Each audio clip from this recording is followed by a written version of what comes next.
दोस्तों आज हम जिस मूवी को देखने वाले हैं उसका नाम है कोड 8, जिसके शुरुआती सीन में हमें कुछ नाजुक हालातों को दिखाया जाता है, जिसमें एक तरफ होते हैं नॉर्मल लोग और दूसरे तरफ होते हैं वो लोग जिनके पास सुपर पावर्स होते हैं, जिन्होंने बीते दिनों में लिंकन सिटी को अपने पावर्स के मदद से बनाया था।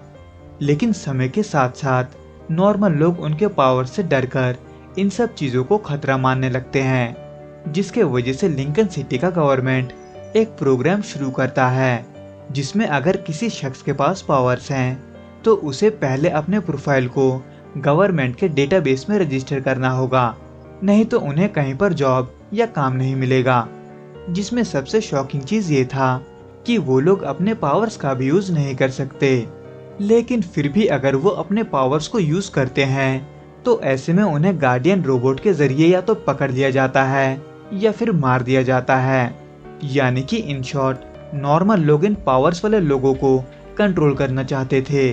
इसलिए उन्होंने इस प्रोग्राम को बनाया था,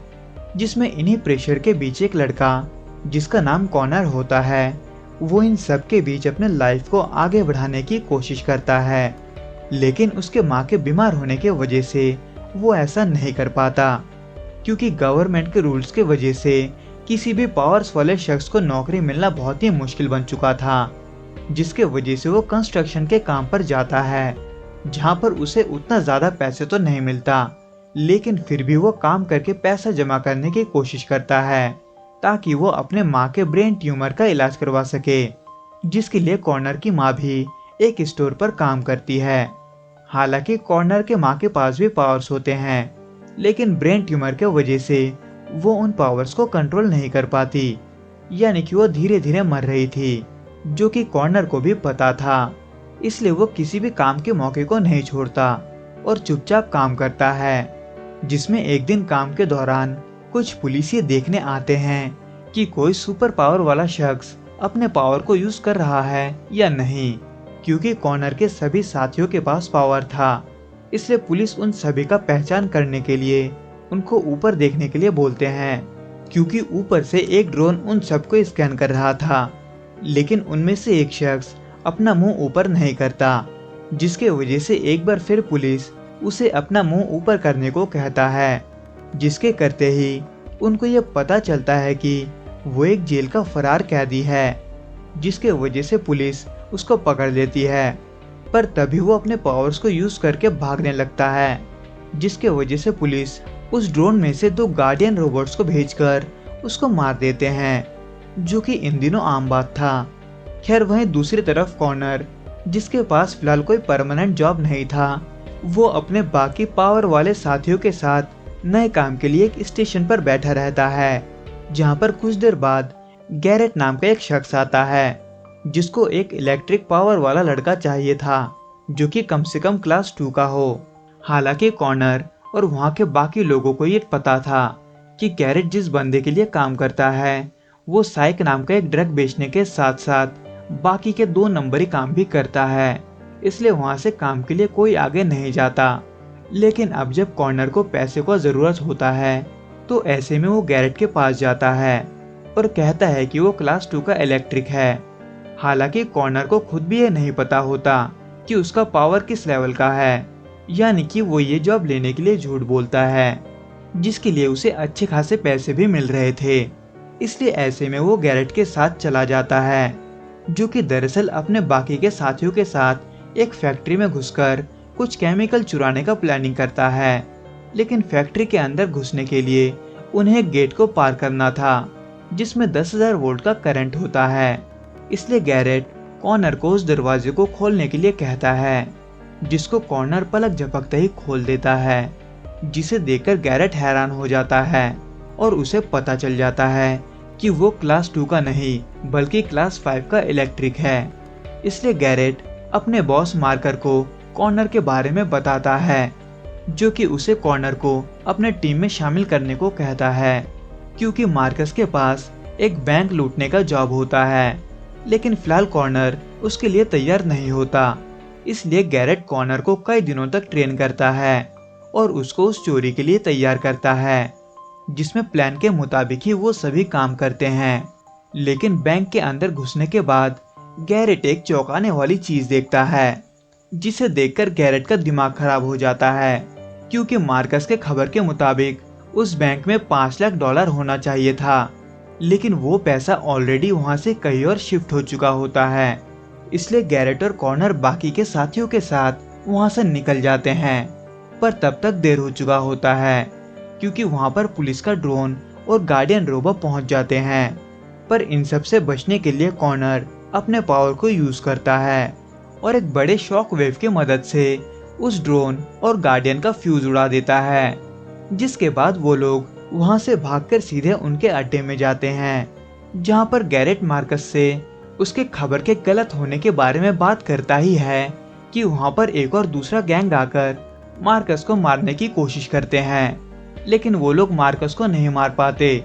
इसलिए वो लोग मार्कस के पास बैठी एक लड़की निया को मारने की कोशिश करते हैं, लेकिन वो लोग इसमें भी नाकाम होते हैं। इसलिए इन सब के बाद कॉर्नर निया के पास जाता है और उससे पूछता है कि आखिर वो लोग उसे क्यों मारना चाहते थे, लेकिन निया उसका जवाब नहीं देती। वो सीधे कॉर्नर के हाथ के एक घाव को ठीक कर देती है, जिसके वजह से कॉर्नर को ये पता चल जाता है कि निया एक हीलर है, जो कि अपने बॉस को बीमारी से मरने से बचा रही थी। हालांकि निया ऐसा करना नहीं चाहती थी, लेकिन फिर भी उसे मजबूरी में ऐसा करना पड़ता है। जिसके बाद जब कॉर्नर ये सुनकर अपने घर जाता है, तो वो देखता है कि उसकी मॉम टेबल पर गुस्से से बैठी हुई है उन पैसों के साथ, जो कि कॉर्नर ने इन कुछ दिनों में कमाया था। इसलिए कॉर्नर की माँ उससे पूछती है कि ये पैसे उसे कहाँ से मिले, जिसके जवाब में कॉर्नर सब कुछ सच बता देता है, जिसको सुनकर उसकी मॉम की तबीयत और भी बिगड़ जाती है, जिसके वजह से कॉर्नर की मॉम को हॉस्पिटल में एडमिट करना पड़ता है, जहां पर डॉक्टर कॉर्नर से ये कहते हैं कि अगर उसकी मॉम का ट्रीटमेंट जल्दी से शुरू नहीं हुआ तो उसकी मॉम की मौत हो जाएगी। इसलिए कॉर्नर गैरेट के पास मदद मांगने के बारे में सोचता है, लेकिन हॉस्पिटल के बाहर 2 पुलिस ऑफिसर कॉर्नर का इंतजार करते हैं, क्योंकि उन्हें कॉर्नर पर शक होता है कि फैक्ट्री से केमिकल चुराने और बैंक में डकैती के पीछे उसका हाथ हो सकता है, क्योंकि एक क्लास 5 का इलेक्ट्रिक जिसे पैसों की जरूरत हो वो ऐसा काम कर सकता है।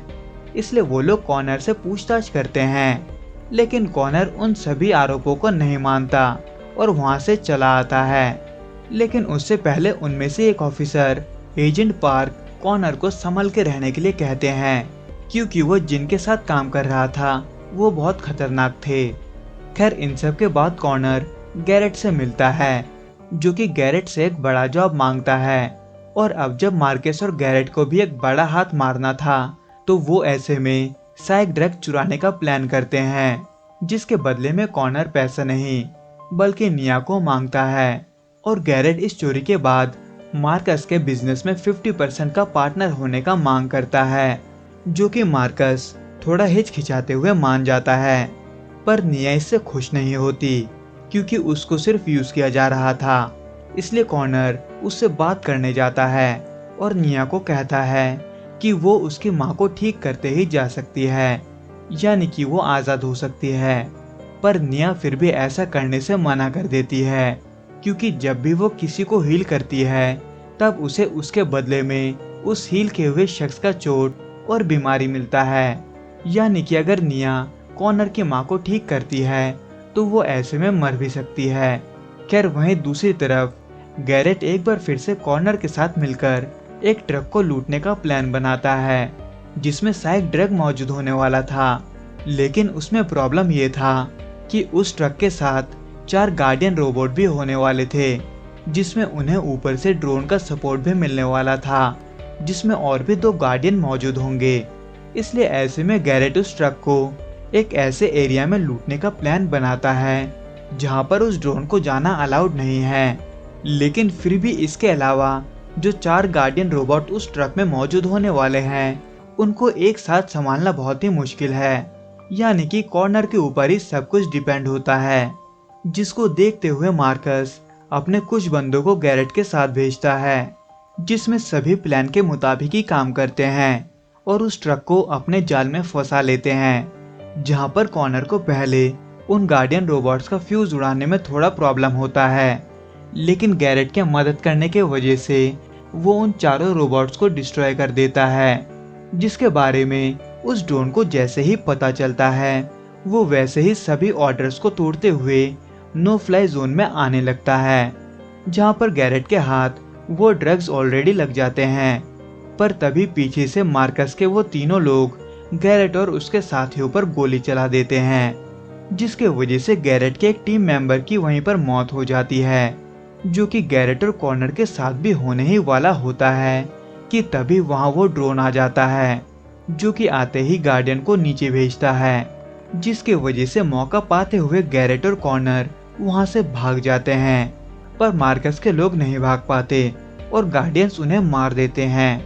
पर अब जब मार्कस गैरेट को धोखा दे चुका था तो ऐसे में गैरेट कॉर्नर के साथ मिलकर उससे बदला लेने की बात करता है, जिसके लिए फिलहाल उन्हें मदद चाहिए था। इसलिए कॉर्नर एजेंट पार्क को कांटेक्ट करता है और उससे मदद मांगता है। लेकिन फिलहाल के जो हालात होते हैं उसमें कम से कम पुलिस तो हेल्प नहीं करने वाला था। इसलिए एजेंट पार्क कॉर्नर के साथ एक अलग ही प्लान बनाता है,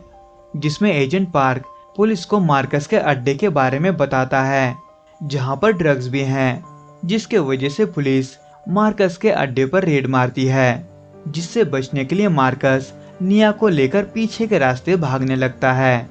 पर वहां गैरेट और कॉर्नर उनका ही इंतजार करते हैं, जहां पर गैरेट और कॉर्नर मिलकर सबसे पहले मार्कस के बॉडीगार्ड को मारते हैं,